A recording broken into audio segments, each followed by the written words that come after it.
இன்றைய நற்செய்தி வாசகம் மார்க் எழுதிய நற்செய்தி 6ஆம் அதிகாரம் இறைவசனம் 45 52 முடிய.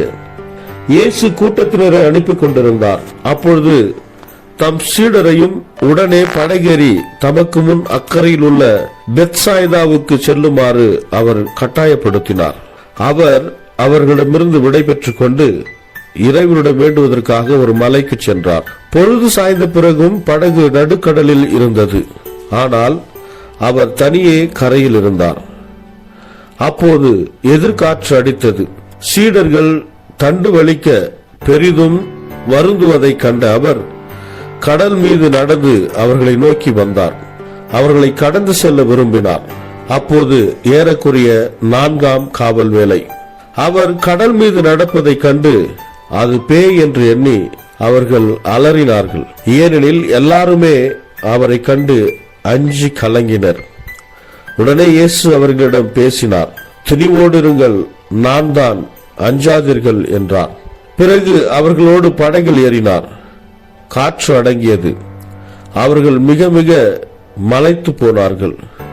ஏனெனில் அப்பங்களை பற்றிய நிகழ்ச்சியை அவர்கள் புரிந்து கொள்ளவில்லை.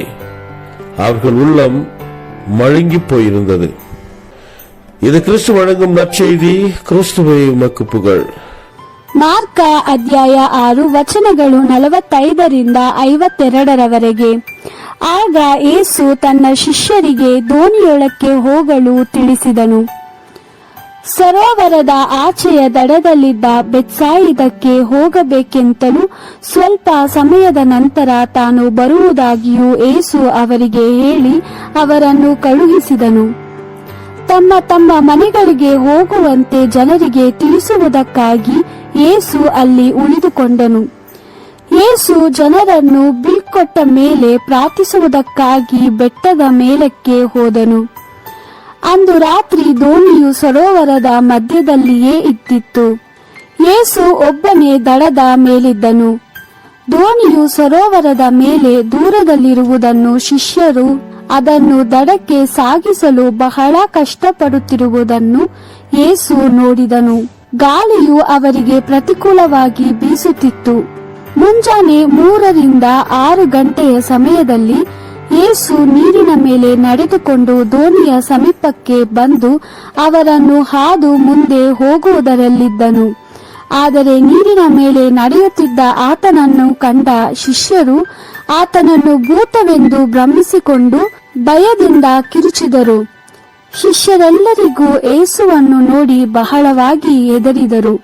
ಆದರೆ ಯೇಸು ಅವರೊಂದಿಗೆ ಮಾತನಾಡಿ, ಚಿಂತಿಸದಿರಿ, ನಾನೇ, ಅಂಜಬೇಡಿ ಎಂದು ಹೇಳಿದನು. ನಂತರ ಯೇಸು ತನ್ನ ಶಿಷ್ಯರಿದ್ದ ದೋಣಿಯೊಳಕ್ಕೆ ಹತ್ತಿದನು. ಆಗ ಗಾಳಿಯು ನಿಂತು ಹೋಯಿತು.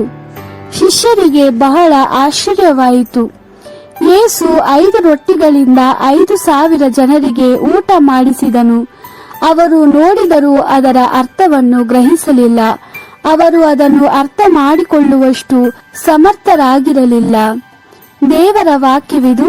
ದೇವರಿಗೆ ಕೃತಜ್ಞತೆ ಸಲ್ಲಲಿ. Gospel according to Mark chapter 6 verse 45 to 52. Immediately Jesus made his disciples get into the boat and go ahead of him to the other side towards Bethsaida, while he himself sent the crowd away. And having sent the people off, he went by himself to the mountain to pray. When evening came, the boat was far out on the lake, while he was alone on the land. Jesus saw his disciples straining at the oars, for the wind was against them. And before daybreak he came to them walking on the lake, and he made as if he was going to pass them by.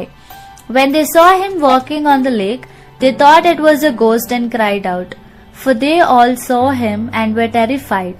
But at once he called to them, "Courage, it is I, do not be afraid." Then Jesus got into the boat with them, and the wind died down, so that they were completely astonished, for they had not really grasped the lesson of the loaves. Their minds were dull. This is the word of the Lord.